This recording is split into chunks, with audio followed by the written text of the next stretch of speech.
이곳사역교회 성도 여러분 안녕하십니까? 이제 화요일 시편을 공부하는 날이 됐습니다. 이제 매일매일 저희가 이렇게 하나님의 말씀을 공부하다 보니까 날짜 가는 것을 하나님의 말씀을 통해서 알게 됐죠? 오늘은 시편을 공부하는 날이니까 화요일입니다. 우리 주님께서 저에게 은혜를 베푸셔서 우리의 매일의 삶을 하나님의 말씀으로 가늠할 수 있도록 인도하심을 참으로 감사합니다. 오늘 이 시간에도 성령 하나님께서 우리 마음 가운데 역사하셔서 주님의 뜻을 계시해 주시는 귀한 시간이 되기를 주님의 이름으로 축원합니다. 오늘은 시편 82편을 공부하는 날입니다. 저희가 잠깐 기도하고 시편 82편의 말씀을 함께 나누어 보도록 하겠습니다. 기도하겠습니다. 사랑하는 하나님 아버지, 오늘도 저희에게 은혜를 주셔서 주님의 말씀을 공부하는 가운데 우리를 향한 주님의 뜻을 파악하고 우리의 삶에 진정한 변화를 꾀할 수 있도록 우리 주님의 은총을 베풀어 주시니 감사합니다. 성령으로 저희를 가르치시고 말씀을 통해 깨닫게 하시고 오직 우리 주님께서만 홀로 영광 받으시는 시간이 되도록 저희들에게 특별한 영적인 축복을 함께 해주시기를 우리를 사랑하시는 예수님의 이름으로 기도드리옵나이다. 아멘. 그럼 이제 우리 시편 82편의 말씀을 우리 한 절씩 읽으면서 좀 공부할 텐데요. 이 시편 2편의 말씀은 특별히 하나님의 백성들 가운데 이스라엘 백성들 가운데 특별히 이 공의가 그리고 정의 그리고 사회적인 어떤 그 사람들 간의 존중과 그리고 특별히 사법제도에 있어서 공정한 판단이 잘 이루어지지 않았던 때에 기록한 그런 말씀인 것으로 보입니다. 일단 1절 말씀부터 좀 읽어보도록 하겠습니다. 하나님은 신들의 모임 가운데에 서시며 하나님은 그들 가운데서 재판하시느니라. 여기 보니까 신들이 나와요. 신들이 여러 신들이 있는가라고 생각이 드실 수도 있겠지만 우리에게는 우리 하나님께서 우리의 유일신이시죠. 여기 하나님은 신들의 모임이라고 되어 있는데요. 여기 신들이라고 표현된 이 말씀은 사실 보통 하나님께 적용되기도 하고 또 천사들에게 적용되기도 하고 또 특별히 재판하는 재판장들에게 판사들에게 적용이 됐었습니다. 왜냐하면 우리 하나님께서 재판하시고 심판하시고 하나님께서 공의를 이루시는 분이신데요. 특별히 그 당시에 사람들을 판단하는 재판하는 일을 담당했던 분들은 하나님, 우리의 궁극적인 재판장 되시는 우리 하나님을 대변한다라고 해서 같은 용어를 그 사람들에게 적용시키기도 했습니다. 여기 1절 말씀을 다시 읽어보시면은 하나님은 신들의 모임 가운데 서시며 하나님은 그들 가운데서 재판하시느니라.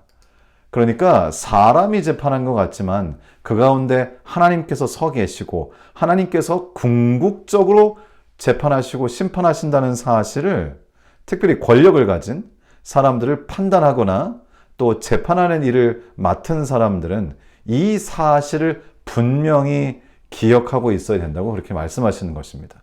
그러면서 이 시편 기자는 이제 처음에 하나님께서 재판을 하는 권력이 있는 사람들이죠. 사실은 꼭 이것이 재판장, 법적인 재판장의 입장에 있는 사람뿐만 아니라 사람들을 판단하게 되는 입장에 있거나 시시비비를 가려주게 되는 상황에 있거나 또 재판장처럼 그런 부류의 역할을 하는 사람들에게 다 해당한다고 할 수 있겠습니다. 저도 마찬가지죠. 저도 목사지만 때때로는 우리 성도님들께서 어떤 것을 판단해 주기를 원하시는데요. 또 여러분도 사시다 보면 어떤 상황에서 사람들에게 어떤 나의 판단력을 동원해야 되는 때가 있는데요. 그러한 우리의 입장을 다 포함하는 것으로 생각하여 이 말씀을 보는 게 좋을 것 같습니다. 일단 지금 이제 2절부터는 이렇게 재판을 하는 사람들, 재판장들, 재판관들 가운데서 하나님께서 서셔서 사실 무엇이라고 말씀하고 계시는가 하는 것을 이 시편 기자가 기록하고 있습니다. 자, 2절의 말씀을 2절부터 우리 주님께서 주시는 말씀을 좀 읽어보도록 하겠습니다. 너희가 불공평한 판단을 하며 악인의 낫 보기를 언제까지 하려느냐? 가난한 자와 고아를 위하여 판단하며 곤란한 자와 빈궁한 자에게 공의를 베풀지며. 우선 2절 말씀에 보면 너희가 불공평한 판단을 하며 악인의 낫 보기를 언제까지 하려느냐, 그렇게 말씀하셨습니다. 언제까지 이렇게 불공정하게 불공평하게 판단할 것이냐고 말씀하시면서 악인의 낯을 본다는 표현을 주셨는데요. 킹 제임스 성경에서는 accept persons of the wicked, 뭐 그렇게 되어 있어요. 그래서 그 표현이 굉장히 특이한데요. 다시 말하면 악인들의 부탁을, 악인들의 요청을, 악인들의 청탁을 accepts, 받아들인다, 그런 의미로 기록이 되어 있습니다. 그러니까 지금 주님께서 말씀하시기를 이렇게 하시는 것이죠. 너희가 불공평한 판단을 하고 악인들의 청탁을 들어주는 일을 언제까지 하려느냐, 이렇게 말씀을 하시는 것입니다. 그러면서 이 재판이라고 하는 것, 판단이라고 하는 것, 그것이 도덕적인 판단일 수도 있고요, 법적인 판단일 수도 있고요, 때로는 영적인 판단일 수도 있는데, 그러한 판단에 있어서 우리가 기준으로 삼을 것, 고려해야 될 것은 무엇인가? 저희가 읽었던 3절 말씀에 이렇게 기록합니다. 가난한 자와 고아를 위하여 판단하며 곤란한 자와 빈궁한 자에게 공의를 베풀지며. 그러니까 이런 판단의 문제에 있어서는 누가 우선순위가 되어야 하는가? 가난한 자, 고아, 곤란한 자, 빈궁한 자.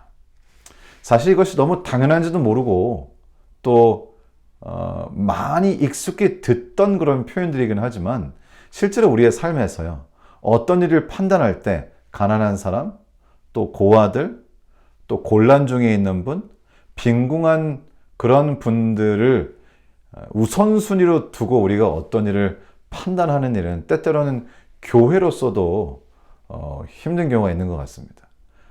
생각보다는 수월치 않다는 것이죠. 사실 저도 이제 교회에서 목회를 하면서 지금까지 느끼는 것은 저희가 외부의 아주 어려운 사람들, 정말 곤란 가운데 있는 분들을 돕자고 하는 일에 재정적인 협조를 얻는 일, 물론 저희 리버사이드 교우님들은 이미 그렇게 많이 하고 계시고요, 정말 많은 분들이 어려운 분들을 돕고 계시고, 또 다른 나라 선교주를 돕고 계시고, 다른 나라 고아들, 또 이 근처에 있는 고아들, 또 노숙자들을 돕고 있는 것이 사실입니다. 그렇지만 저희가 이제 교회라고 하는 차원에서 교회에서 누구를 돕는다 할 때요, 사실은요, 우리 교우님 중에 누구를 돕는 일은 동의를 얻기가 참 쉽습니다. 또 저희 전체 교우님들이 혜택을 얻는 일을 위해서 재정을 지출하는 일은 사실 어렵지 않게 저희가 결의를 하는데요, 저희도 때때로 보면 가난하고 곤란한 가운데 있는 분들, 또 고아들, 빈궁한 사람들, 이 교회 외부에 있는 사람들을 돕는 일을 할 때는 물론 우리가 돕고 참 잘하시지만 때때로는 그것이 좀 더딘 경우를 보기도 한다는 것입니다. 그래서 굉장히 중요한 말씀을 주셨는데요, 우리가 무엇을 판단할 때 항상 이렇게 곤란한 중에 있는 분들의 상황을 잘 고려하고 판단하는 일이 우리의 삶, 우리 교회 생활의 습관처럼 우리 삶의 일부가 되어야겠다는 생각을 하게 됩니다. 우리 주님께서는 저에게 분명히 말씀하시죠. 가난한 자와 고아를 위하여 판단하며 곤란한 자와 빈궁한 자에게 공의를 베풀지며. 자, 그리고 이제 4절에 이렇게 말씀하십니다. 4절입니다. 가난한 자와 궁핍한 자를 구원하여 악인들의 손에서 건질지니라 하시는도다. 이 재판이라고 하는 것의 기능이 그것이라는 거죠. 좀 더 혜택을 받고 또 무엇을 판단할 수 있는 입장에 있게 될 때에 또 내가 하는 판단이 큰 영향력을 미치는 상황이 될 때에 우리는 가난한 자, 궁핍한 자를 우선순위로 두고 그리고 악한 자들이 어려움을 주는 그런 모든 상황에서 그들을 건져내는 것을 우선순위로 두라고 그렇게 말씀하세요. 제가 우리 교회 집사님들, 특별히 여집사님들을 보면 참 이 가난한 분들, 어려운 분들에 대한 동정심이 참 많으신 것 같아요. 매주 모여서 기도하시고 어려운 분들께는 실제적인 도움을 주시고 하는 그런 모습을 보면서 저도 개인적으로 감동을 얻고 참 겸손해지는 그런 경험을 하게 되는 것입니다. 우리 리버사이드 교회 집사님들, 특별히 여집사님들 지금 그 하시는 일들 정말 계속해서 하시면서 우리 하나님께서 크게 영광을 받게 되시기를 주님의 이름으로 축원합니다. 그래서 이 교회가 해야 할 일, 또 그리스도인들이 해야 하는 일은 바로 여기 기록하신 것처럼 가난한 자와 궁핍한 자를 구원하여 악인들의 손에서 건지는 것. 그것이 우리가 할 일이라고 우리 주님께서 저희에게 말씀해 주고 계십니다. 그러면서 그 다음에는 실제적으로 그 당시에 재판을 베풀던 재판관들의 상태에 대해서 이렇게 표현하셨습니다. 5절입니다. 그들은 알지도 못하고 깨닫지도 못하여 흑암 중에 왕래하니 땅의 모든 터가 흔들리리로다. 이게 무슨 얘기인가요? 이 당시의 재판관들은 안타깝게도 이렇게 가난한 자들, 곤란 가운데 있는 사람들, 궁핍한 사람들, 진정으로 도움이 필요한 그런 사람들, 배려가 필요한 사람들이 필요를 깨닫지 못하고요.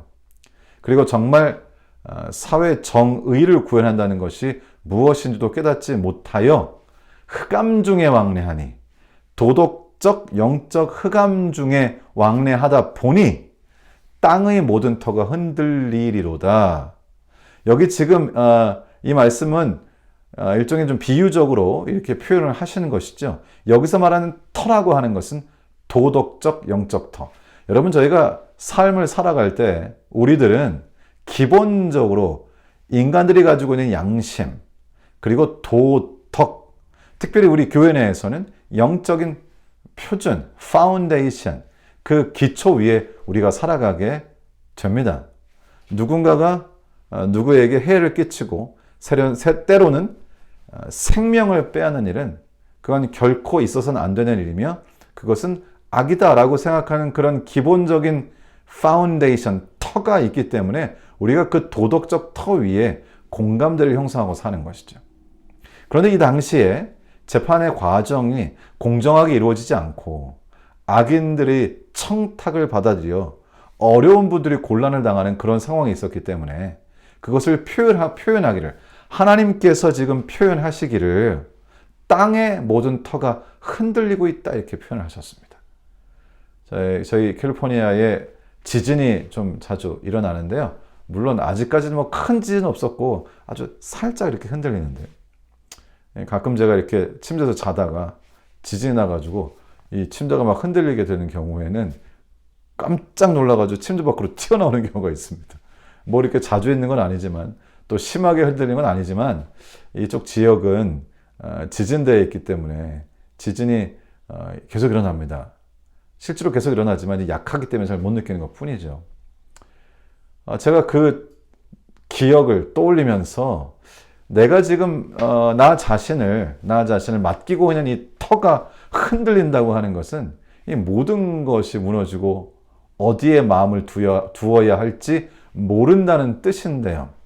그 당시에 어려움을 당하는 사람들, 가난한 사람들, 궁핍한 사람들이 공의가 서지 않고 재판의 과정이 공정하지 않고 연약한 사람들이 기댈 수 없기 때문에 마치 땅이 흔들리는 것처럼 그들의 삶의 터가, 또 도덕적인 터가 흔들린다고 그렇게 말씀하셨습니다. 자, 그러면서 6절에 이렇게 말씀하세요. 내가 말하기를 너희는 신들이며 다 지존자의 아들들이라 하였으나 그러나 너희는 사람처럼 죽으며 고관의 하나같이 넘어지리로다. 이게 무슨 얘기인가요? 하나님께서는 하나님을 대신하여, 하나님을 대표하여 선과 악을 가르고 공정을 이루는 그러한 사람들을 너희는 신들과 같다 이렇게 표현을 하셨습니다. 물론 내가 너희를 신들이라 이렇게 표현을 했지만, 지존자의 아들들이라고 표현을 했지만, 그러나 그렇다고 내가 정말 너희가 하나님이라고 한 것은 아니다. 나를 대표한다고 말한 거 아니냐. 너희는 7절에 읽은 것처럼 사람처럼 죽으며 다 때가 되면 죽고, 또 고관의 하나같이 뭐 정부에서 일하는 사람들, 공무원, 다른 고위직에 있는 사람들처럼 너희도 역시 권력은 가지고 있으나 나중에 다 죽는다. 여기는 고관의 하나같이 넘어지리로다 이렇게 말씀하셨습니다. 그래서 주님께서는 지금 분명히 밝히시는 것이죠. 재판관의 자리에 앉는 것은 큰 특권이고, 재판관의 자리에 앉은 사람들의 판단에 의하여 한 사람의 운명이 좌우되기도 하는데요. 그렇기 때문에 그들은 하나님을 대변하는 대표자 역할을 하는 것이 맞고, 그래서 그들을 하나님께서는 너희는 신들이며 지존자의 아들들이라고까지 표현하셨습니다. 그러나 지금 여기서 지적하시는 것은 그렇다고 너희가 정말 신은 아니라는 것이다. 너희는 결국 사람이고 때가 되면 죽으며 재판관 말고 다른 직위에 있는 사람들과 똑같이 하나의 인간일 뿐이다. 이렇게 이야기하는 것이죠. 예, 그렇습니다. 이 재판하는 자리에 서게 되면 사람이 좀 착각을 할 수도 있죠. 내가 어떤 사람의 운명을 결정하고 그 사람이 범죄를 했는지 안 했는지 여부를 내가 가리고, 그리고 그 사람이 뭐 감옥에 갈지 어떤 벌을 받을지를 내가 결정하는 입장에 서다 보면 자기 자신이 마치 신처럼 큰 권력을 가진 그런 착각을 할 수 있다는 것입니다. 실제로 그런 일이 있었던 것 같습니다. 뭐 지금도 마찬가지죠. 높은 권력, 특별히 사람들 운명을 좌지우지하는 그런 입장에 있을 때에 사람들은 자신의 그 권력이 하나님께로부터 오는 것이라는 사실을 잊지 못하고, 깨닫지 못하고, 그리고 사실은 자신에게 맡겨진 사람들을 살리고 그들을 보호하고 그들 편에서 이런 일을 하도록 하나님께서 맡겨주신 것임을 잊을 때가 있다고 하는 것이죠. 여러분, 저희는 판사도 아니고요. 뭐 저희는 검찰에 있는 사람들도 아니고요. 뭐 저희는 글쎄요. 저희가 어떤 힘이 있을까요? 저희가 누구를 판단해서 그 사람의 운명을 바꾸는 그런 입장에 있나요? 하지만 저희도 역시 우리의 삶에서 어떤 상황에서는 판사와 같은 역할을 하게 됩니다. 나의 가정에서 누가 잘못했는가를 가릴 때 내가 판사 역할을 하게 되기도 하죠. 내가 가정주부로서 내 가족들이 내 말을 들어야 하는 상황도 있습니다. 가정에 돌아가면 나름대로 또 내가 파워를 가지게 되기도 합니다. 한번 여러분이 생각해 보시면 여러분이 어디 서는가, 그리고 누군가와 있을 때는 여러분에게 파워가 생기는 때가 있다고 하는 사실을 우리가 알게 됩니다. 그래서 우리가 판사는 아니지만, 재판관은 아니지만, 우리도 역시 어떤 상황에서는 사람들을 판단해야 하고 내 판단이 내 상대방에게 큰 영향을 미치게 되는 때가 있습니다. 뭐 저도 마찬가지입니다. 제가 목사로서의 역할을 할 때 저의 조언이, 또 저의 가르침이, 또 저의 어떤 말이 상대방에게는 꽤 큰 영향력을 끼칠 때가 있습니다. 저는 또 남편입니다. 제 아내에게는 제가 하는 말이 큰 영향을 미치고 제 판단이 큰 영향을 미칩니다. 저는 또 아빠이기도 하죠. 저희 아이들에게는 또 제가 하는 말이 꽤 큰 영향력을 미칩니다. 사실은 저희 부모님들 같은 경우도 제가 하는 판단에 영향을 많이 받으시게 됩니다. 여러분도 여러분의 판단에 영향을 받는 분들이 많이 계시리라고 믿습니다. 그것이 누구든지 간에 여러분의 판단에 어느 정도의 영향만 받더라도 여러분의 판단은 매우 중요한 것이 되는 것이죠. 오늘 저에게 주신 말씀처럼 우리가 무엇인가를 판단할 때 우리가 판사는 아니지만, 그러나 우리도 역시 가난한 자와 고아를 위해서 판단하고 곤란한 자와 빈궁한 자에게 공의를 베푸는 방향으로 그쪽으로 판단하고, 가난한 자와 궁핍한 자를 구원하는 일에 유익이 되도록 판단하는 일, 그리고 악한 데서 벗어나며 어려움을 당하는 사람들이 악인들의 손에서 나올 수 있도록 하는 방식으로 판단하는 일, 그것이 우리가 판사가 아니라도 우리의 매일의 삶에서 할 수 있는 일이라고 믿습니다. 여러분, 또 이번 주 사시면서 어떤 판단을 하든지 어떤 결정을 하든지 여러분의 판단과 결정에 의해서 영향을 받는 분들이 계시다면 오늘 우리가 읽었던 시편 82편의 말씀이 여러분이 무엇인가를 판단하는 데 있어서 귀한 유익과 축복이 되기를 주님의 이름으로 축원합니다. 이제 이렇게 하나님께서 주신 판단에 관한 말씀을 쭉 나열한 다음에 시편 기자는 마지막으로 8절에서 이렇게 기록합니다. 하나님이여 일어나사 세상을 심판하소서. 모든 나라가 주의 소유이기 때문이니이다. 사람에게 판단을 맡기지 마시고 하나님, 주님께서 판단하시고 주님께서 재판하시고 그리고 궁극적으로 이 세상을 심판하십시오. 모든 나라가 주의 소유입니다. 회복하십시오. 하나님께서 심판해 주십시오. 저는 주님의 판단과 심판을 따르겠습니다. 이것이 시편 기자의 태도입니다. 그렇죠. 저희가 어떤 일을 판단할 때도 개인적인 일조차도 우리가 판단할 때 하나님께서 판단하시고 하나님께서 우리에게 영안을 주시도록 판단력을 주시도록 지혜를 주시도록 하나님께서 직접 판단해 주시고 나에게 영감을 주시도록 하나님께 기도하는 일은 매우 필요하겠습니다. 이번 남은 일주일 동안 또 우리 하나님과 동행하는 가운데 정말 하나님이 나의 삶의 재판장이 되셔서 내가 무엇을 판단하든지 그것이 하나님의 판단이 되고 혹시 100% 그렇게 안 된다고 하더라도 하나님의 판단과 정말 가까운 판단으로 하나님께 영광을 돌리게 되기를 우리 주님 예수님의 이름으로 축원합니다. 오늘 시편 82편의 말씀 이렇게 함께 좀 읽어봤습니다. 여러분이 또 남은 며칠을 또 앞으로 살아가는 데 있어서 귀한 유익이 되기를 바랍니다. 이제 제가 잠깐 기도하고 오늘 시편 82편 말씀을 줄이도록 하겠습니다. 기도하겠습니다.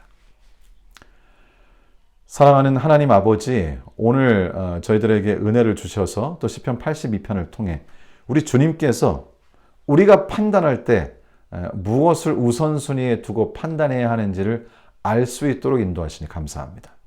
이 당시에 이스라엘 나라에는 안타깝게도 불공정이 판쳤으나 그러나 내가 영향을 끼칠 수 있는 영역 내에서 나는 공정하게 나는 하나님께서 부여해 주신 우선순위에 입각하여 판단함으로 나의 영역 가운데 있는 사람들이 유익을 얻고 하나님께 영광을 돌리게 될 수 있도록 하나님 도와주시옵소서. 어려운 분들 그리고 곤란한 지경에 있는 분들 궁핍한 분들 고아들 우리의 도움이 필요한 분들 정말 우리가 함께 사랑하고 보듬어야 할 분들을 우리의 우선순위로 두고 판단함으로 우리의 판단이 예수 그리스도의 성품에 가깝도록 하나님 도와주시옵소서. 오늘도 저희와 함께 해주신 주님께 감사드리오며 우리 주님 예수님의 이름으로 기도드리옵나이다. 아멘. 예, 감사합니다. 이렇게 오늘 화요일 시편 82편 공부를 좀 줄이도록 하겠습니다. 내일 다시 무엇이든 물어보세요로 만나도록 하겠습니다. 예, 고맙습니다.